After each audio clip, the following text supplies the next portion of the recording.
But marine fish harvesting techniques can be careless and cruel. Marine fish की जो harvesting techniques होती हैं वो केयरलेस और क्रूअल हो सकती हैं। Many of these bright blue and yellow coloured fish die before the make it to someone's living room. बहुत सारी bright blue yellow coloured fish जो होती हैं वो किसी के घर में, लिविंग रूम में, किसी एक्वेरियम में जाने से पहले ही क्या होता है, मर जाती हैं। Often cyanide poisoning is used to reefs to harvest the fish. Cyanide एक पॉइजन होता है जो कि यूज़ किया जाता है to harvest the fish harvesting के लिए। Cyanide acts as an anaesthetic that allows fish to be collected faster and more easily. और साइनाइड जो होता है ये एक तरीके का एनेस्थीसिया होता है जो कि यूज़ किया जाता है कि आप फिशेस को ईज़िली और जल्दी पकड़ लीजिए, मतलब पकड़ सकें, इसके लिए उनको एनेस्थीसिया, मतलब कि ये एक एनेस्थीसिया का काम करता है, ये जो साइनाइड नाम का जो पॉइजन होता है। Another impact of finding Nemo was that some aquarium owners who kept clownfish saw the films and felt so bad that they released their pets into the wild.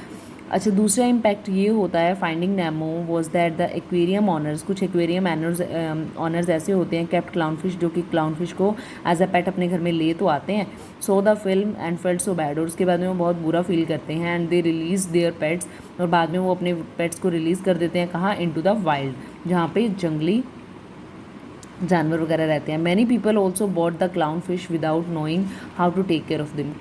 बहुत से लोग ऐसे होते हैं जो क्लाउन फिश को बाय कर लेते हैं, हालांकि उनको पता ही नहीं होता कि उनकी देखभाल कैसे करनी होती है। Perhaps led on by a line in the film, many children are said to have flushed their clownfish down the toilet in the hope of setting them free.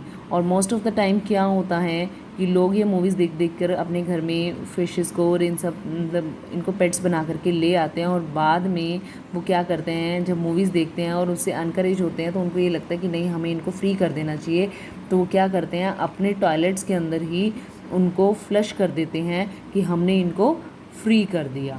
Often the clownfish could not survive in the new ocean ecosystem that they were not used to. हालांकि जो Clownfish होती है वो ऐसे new oceanic ecosystem में survive नहीं कर सकती जहाँ पे वो पहले कभी रही ना हो।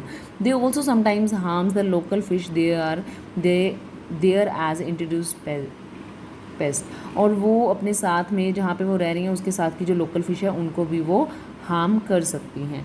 When Finding Dory was released in 2016, Finding Dory जब 2016 में रिलीज़ हुई थी, marine scientist had a clear message, तो मैरीन साइंटिस्ट ने एक बहुत ही क्लियर सा मैसेज दिया था, don't let it happen to Dory, ये सब डोरी के साथ मत होने देना। The regal blue tang which unlike the clown fish cannot be bred in captivity which unlike the clown fish, जो कि क्लाउन फिश की तरह नहीं है, ये ब्रेड नहीं हो सकती इन द कैप्टिविटी, मतलब कि अगर इसको कैप्चर करके इसको बंदी बना के रखा गया, could suffer the same fate, तो इसका भाग्य भी उनके जैसा ही हो सकता है। Around 3 lakhs blue tanks are bought and sold across the world. Around 3 lakh blue tanks जो हैं उनको ख़रीदा गया और बेचा गया पूरी दुनिया में। But Regal blue tanks do not do well in aquariums, but वो ज़्यादा टाइम मतलब कि एक्वेरियम्स में नहीं रह सकती। दे आर फ्रेगाइल, वो बहुत ही डेलिकेट होती है, बहुत सॉफ्ट होती हैं, एंड रिक्वायर स्पेशलाइज्ड केयर, उनके लिए एक बहुत ही स्पेशल केयर की ज़रूरत होती है। And in the wrong circumstances die in the large number, और अगर वो गलत सर्कमस्टांसेस में हैं और उनको प्रॉपर केयर नहीं मिल रही है तो वो क्या है, मर सकती हैं। So instead of keeping them in the prison of the aquariums or cages, we should set them free.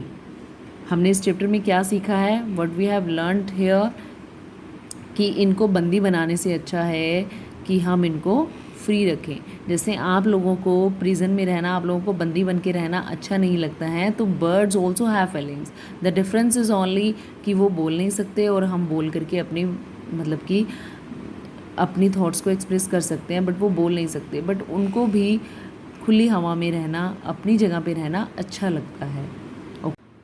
So it was all about the chapter.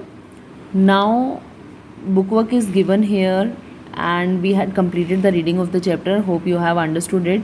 Now try to solve the book work yourself. Okay, thank you, have a good day, bye.